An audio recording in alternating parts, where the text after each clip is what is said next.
Et bonjour à tous et bienvenue dans cette vidéo où on va aller parler de la Kawasaki KLE 500 SE et version normale. On va se focaliser plus sur la 500 SE, je pense que il ne devrait pas y avoir une grosse différence en termes de prix et ça reste que mon point de vue, il risque de pas y avoir une grosse différence en termes de prix et je pense que ça va être la plus intéressante. On est sur une machine qui a été présentée à l'EICMA et qui pour moi fait une belle petite découverte. Elle a un look vraiment sympa et Kawa sort une machine qui pour moi est vraiment intéressante et risque de plaire à beaucoup de personnes surtout. Aujourd'hui, tu es avec une Kawa, comme je te l'ai dit, 500 SE. Ils reprennent une base technique avec un moteur qu'on connaît déjà, puisqu'il est déjà sur les 500 Z et 500 Ninja. Beaucoup de personnes sont parties dans la supposition que le moteur était identique. Oui, c'est le même, il est identique. Là, à mon avis, ils vont varier l'électronique pour qu'on puisse avoir quelque chose peut-être un petit peu plus coupleux. Mais ils pensaient surtout certains que le châssis était identique, chose qui n'a rien à voir puisque tu vas avoir un châssis comme ça pour la KLE et pour la Z500 le châssis n'est pas du tout pareil.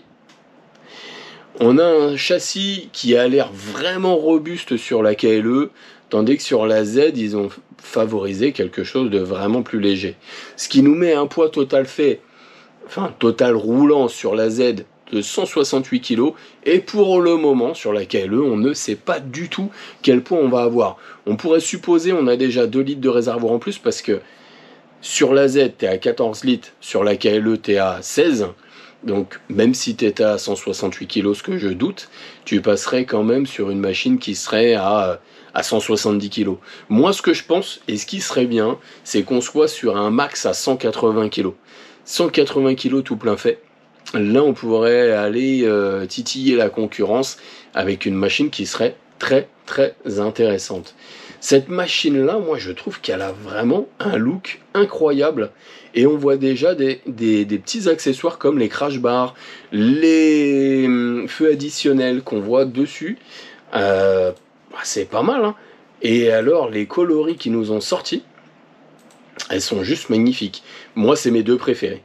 En blanc et en gris comme ça, elles sont juste magnifiques. Et alors, le devant, avec la signature lumineuse, la petite signature que tu vas retrouver sur les Z650, sur les Z900 et tout ça, elle est magnifique, c'est une pépite.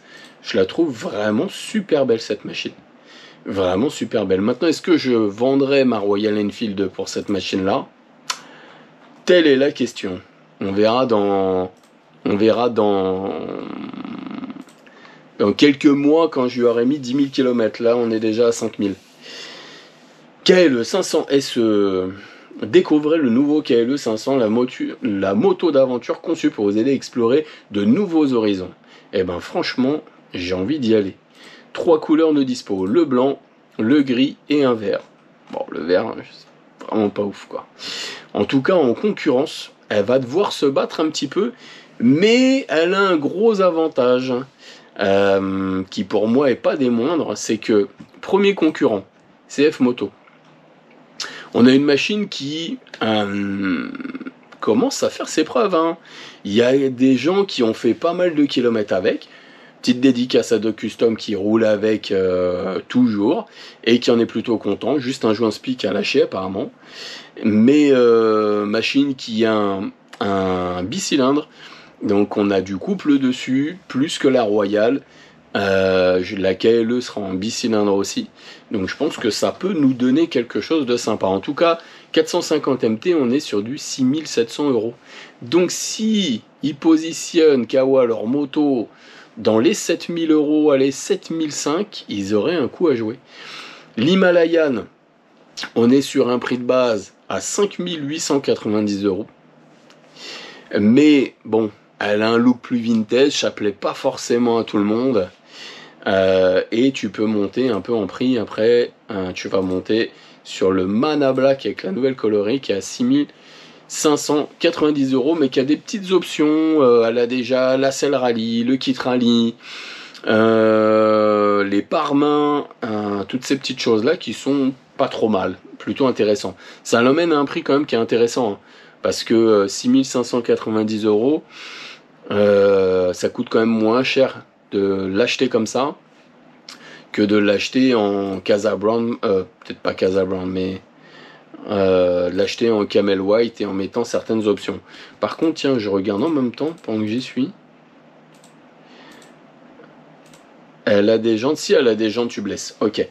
Parce que si elle n'avait pas les jantes tubeless, il n'y aurait aucun intérêt, la différence de prix n'était pas assez importante. Une autre concurrente derrière, où c'est la KTM 390 Adventuraire, et là, cette machine-là, bah moi je la trouve super jolie.